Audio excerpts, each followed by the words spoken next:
శ్రీనివాస్ గారు, ఊపు అంటే 2023 నుంచే కాంగ్రెస్ కు ఊపు వచ్చింది. ఎదుట వాళ్ళు చేస్తున్న అరాచకాలు, ఈ రాష్ట్రాన్ని కొల్లగొట్టిన విధంగాని 8-9 లక్షల కోట్లు అప్పు చేసి రూపాయి అప్పులేని రాష్ట్రాన్ని నాశనం చేసిరు అనేది రాష్ట్ర ప్రజలు విశ్వసిస్తున్నారు. రెండోది, ఈ బీసీ రిజర్వేషన్ గురించి యాక్ట్ అమెండ్మెంట్ అయినుంటే డెఫినెట్ గా 42% అందరికి వర్తించేది. ఇప్పటికి కూడా మేము మా కాంగ్రెస్ పార్టీ తరఫున లోకల్ బాడీస్ లో కంపల్సరీగా 42% ప్లస్ మైనస్ గా ఇవ్వాలనే ఆలోచనే మా పార్టీ అభిప్రాయం. అందుకనే బీసీలు గురించి ఎప్పుడైనా కాంగ్రెస్ పార్టీ ప్రజల పక్షాన నిలబడేది, ఉన్న స్థానిక సమస్యలలో ఉండేది, ఇవన్నీ కూడా చూసి ఆలోచన చేసే పార్టీ కాంగ్రెస్ పార్టీ. ఇప్పుడు వేరే పార్టీ లాగా అంటే పెత్తందారితనం ఉండి అందరు గులాంగిరి చేయాలనే ఆలోచన మా పార్టీలో ఉండదు.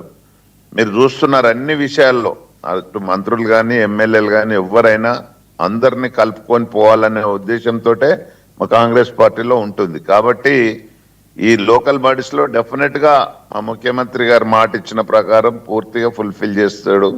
మా కాంగ్రెస్ పార్టీ నిర్ణయం అదే తీసుకోబోతుందని నేను అనుకుంటున్నాను. ఓకే, థ్యాంక్ యూ రామరెడ్డి గారు. ఒకసారి తాడూరు శ్రీనివాస్ గారితో మాట్లాడదాం. తాడూరు శ్రీనివాస్ గారు, చెప్పండి సార్. లోకల్ బాడీస్కి సంబంధించిన అంశంలో కాంగ్రెస్ ప్రభుత్వం ఒక నిర్ణయం తీసుకునే అవకాశం కనిపిస్తోంది. ఇప్పుడు కేబినెట్ భేటీ కూడా కొనసాగుతుంది. మొన్న తెలంగాణ సీఎం రేవంత్ రెడ్డి ప్రెస్ మీట్లో కూడా మరి స్థానిక సంస్థల ఎన్నికలకు ఎప్పుడు నిర్ణయం తీసుకుంటారంటే 17th కేబినెట్ మీటింగ్ ఉంది, దాంట్లో చర్చించి నిర్ణయం తీసుకుంటామని చెప్పడం కావచ్చు.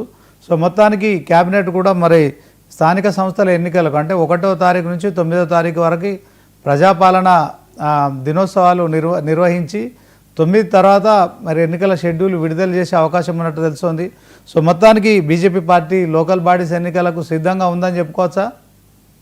ఇప్పుడు రేవంత్ రెడ్డి గారు చెప్పేది ఒకటి చేసేది ఒకటి అనే దానికి చిరునామా రేవంత్ రెడ్డి గారు. అది అమెరికా వేదికలో సాక్షిగా ఆయనే చెప్పినాడు. అబద్ధాలు చెప్పండి ఓట్లేయరు, మరి ఓట్లు కావాలి ప్రభుత్వంలోకి రావాలంటే అబద్ధాలు చెప్పాల్సిందే, తర్వాత షార్ట్ మెమరీ ప్రజలు మర్చిపోతారు అనేది ఆయన విధానం. దాంట్లో భాగంగా సరే, నేను ఉట్టిగానే వేగ్ కామెంట్, పొలిటికల్ కామెంట్ చేయట్లేదు. ఆయన సాక్షాత్తు ఆయన మాట్లాడినటువంటిది. రెండోది, ఈరోజు చింతన్ బైఠక్లో ప్రతి ఎంపీ సీట్లో 2 బీసీలకు టికెట్లు ఇస్తామన్నది ఆ నేషనల్ కాంగ్రెస్ పార్టీ.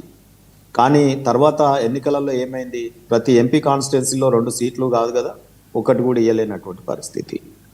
రెండవది, మీరు చూసినట్టయితే కామారెడ్డి డిక్లరేషన్లో బీసీల కోసం ఒక 3-4 హామీలు పెద్దవి చెప్తాను, నేను చిన్నవి అనేకం చెప్పినారు వాళ్ళు. ఒకటి, సంవత్సరానికి 20,000 కోట్ల రూపాయలు ఇచ్చి ఎంపవర్మెంట్ చేస్తాను. అనేక బీసీ ఎంబీసీ కులాలు, చిన్న చిన్న సంచార జాతులు ఉన్నాయి, వాళ్ళ కష్టాలు చాలా అధికం అని చెప్పి కామారెడ్డి డిక్లరేషన్ చేసినారు. రెండోది ఏం చెప్పినారు, ఎంబీసీలకు మంత్రిత్వ శాఖ అన్నారు. మూడోది ఏం చెప్పినారు, కామారెడ్డి డిక్లరేషన్లో 42% ఎట్టి పరిస్థితుల్లో ఇచ్చే మేము ఎన్నికలకు పోతామని చెప్పడం జరిగింది. ఈ మూడిట్లలో ఈ డిక్లరేషన్ పెట్టింది ఎవరు అంటే మన కర్ణాటక సీఎం సిద్ధరామయ్య గారిని తీసుకొచ్చినారు.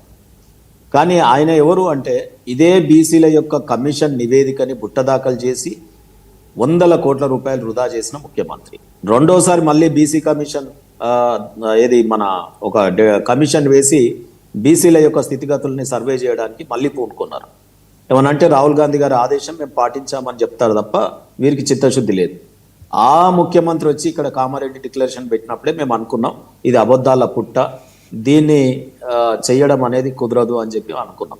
మళ్ళీ 42% అనేది రేవంత్ రెడ్డి గారి చెవులో ఎవరు చెప్పినారో తెలియదు ఆ మంత్రం. కానీ మేము బీసీలు మేమెంతో మాకంతా అని చెప్తా ఉంటే ఈ రోజు వరకు దాని మీద 42% అనే డెడ్ లైన్. లాస్ట్కి ఏమైపోయిందంటే మా బీసీ సంఘాలు కూడా రేవంత్ రెడ్డి చెప్పిన 42% అమలు పరచాలి, 42% అమలు పరచాలి.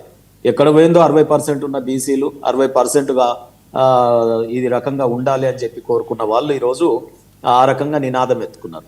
నేను ఇక్కడ ఏం చెప్తా ఉన్నానంటే ప్రభుత్వం ఇమీడియట్గా తను కోర్టులు గుదిబండలైన బీసీల పట్ల ఏది శాసనాలు, ఎందుకంటే గతంలో 60 ఏళ్ళు కాంగ్రెస్ పరిపాలించి కోర్టులకు వెసులుబాటు లేకుండా అనేక చట్టాలను తయారు చేసింది కాంగ్రెస్ పార్టీ, బీసీ వ్యతిరేక చట్టాలను.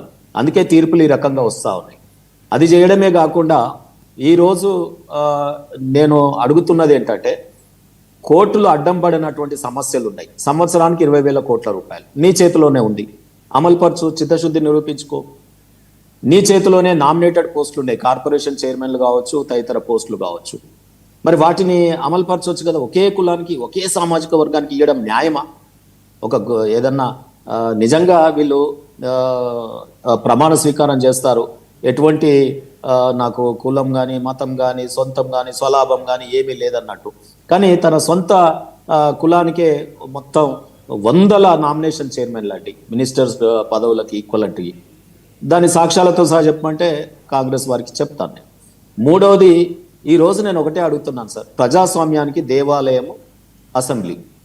నేనేమంటానంటే, దేవాలయంలోకి అందరు ప్రజలు వెళ్తారు కదా దేవుడి దగ్గరికి, అందరూ సమానమే కదా అక్కడ. డబ్బు ఉన్నోడైనా లేనోడైనా ఏ కులపోడైనా దేవుడు అందరికీ సమానమే.